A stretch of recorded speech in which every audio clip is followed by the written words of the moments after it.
Hey gamers, so I finished near-mage in about 7.5 hours, which was a bit surprising since most online guides told me it would be about like 12 to 13 hours.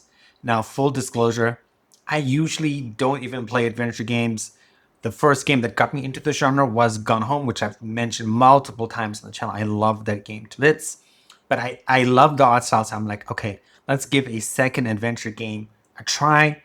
And it was amazing. I loved it. So regardless of whatever I say in this video, near-mage is amazing. You should buy it. So let's find out some of the reasons why I think you should buy it. So right off the bat, the voice acting in near-mage is fantastic. But despite this, after the first hour, I found myself reading the dialogue rather than fully listening to it. And I think that contributed to the fact that I finished the game faster, because you might be watching some of the video clips I've included in this video, and you'll see the dialogue going pretty fast. Again, I grew up reading lots of books. I read generally fast, even though I don't read any books at all in the last few years. So don't get me wrong, the voice performances are great, the voice acting is amazing, but if you're familiar with middle-aged gaming or this channel, I only game for an hour a day. Sometimes, if I'm lucky, I might game for 2 hours a day or 2.5 hours a day, but nothing more than that. And the more than that is very rare. When I actually get to do that, I'd like to game literally after recording this video, but I don't know if I'll have time to do so. Not to mention, I have an enormous backlog of games.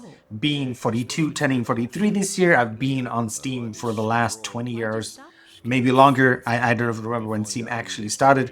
Not to mention, I have a Switch, I have a Steam Deck, I have an iPad with games on it. So I know some of you are like, oh my god, you're losing the thread of the game. Yes, I know I'm missing some things, but I want to finish more games this year and going forward, because there's so many amazing games coming out. There's so many amazing games I have not played.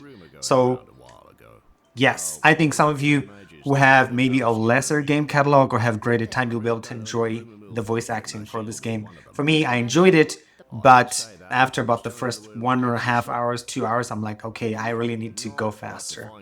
So if you're short on time like me, reading through the dialogue works just fine without losing the plot.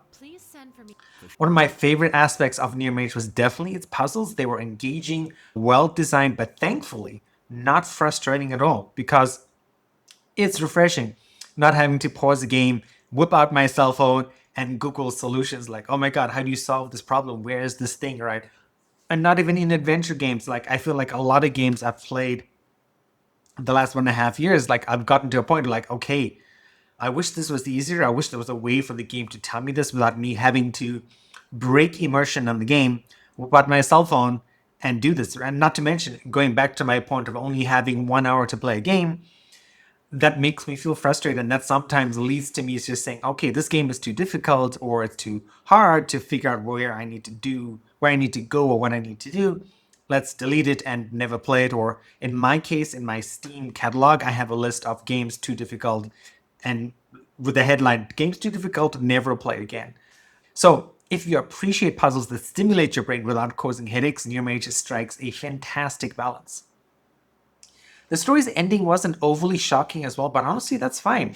I like switching my brain off when I'm gaming or watching TV, rather than predicting every twist. If you enjoy relaxed storytelling, you'll appreciate near-mage. But keep in mind, if you're someone who likes intense surprises, you might find the plot a bit predictable. I played near-mage, I'm like, cool, I'm enjoying this, I like the story. I had no idea what was going to happen. But then again, my brothers, they watch TV shows, and then lots of people I know, like, oh my god, I know this is going to happen. My partner is the same way. He's like, did you think that was going to happen? Oh my god, this is so boring. I'm like, no, I didn't know this was going to happen, because when I watch something, it's just, my brain's off. I'm just enjoying the moment. I'm relaxing my brain. I'm one of those people whose brains never stop when they go to bed. And I know some of you watching this video or listening to it will definitely relate to that, where you're trying to go to bed or you have a lot of anxiety and this is an issue for you. So this is definitely a game that's going to help with that. Overall, near-mage feels like an adventure light game, perfect for anyone who's curious about the genre but hesitant about diving deeper with heavy adventure titles. It's also a wonderful choice for playing with kids, thanks to its beautiful art and opportunities to discuss in-game decisions as a family.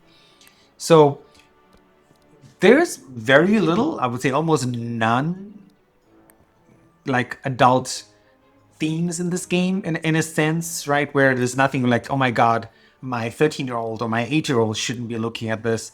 I teach third graders, and I can imagine them playing this without too many problems. I mean, besides, I mean, they're Chinese speaking people, so that would be the problem in terms of the language. But in terms of themes, there's nothing in near-mage that I would be afraid for kids to see. Personally, I'm hoping for a near-mage 2 or another game set in this fantastic universe, because there's so much history and stories and culture in this with that sort of part of Europe. Near-mage offers an enjoyable and accessible adventure experience. So yes, it's definitely worth buying. As I said in the intro, if you stayed this far through the video, thank you very much. Stay tuned for my next video where I'm going to be talking about Dragon Age. What I think I'm going to be doing going forward, though, is I'll be spacing out these sort of videos like every 2 weeks, and there'll still be a video every week, but one will be a new story, and one video will be like me tackling a game or an issue that I'm playing. So, coming back to near-mage, let me know in the comments if you've tried the game or if you're planning to, and don't forget to subscribe for more honest reviews, game guides, and everything in between. Thank you for watching, and see you in the next video.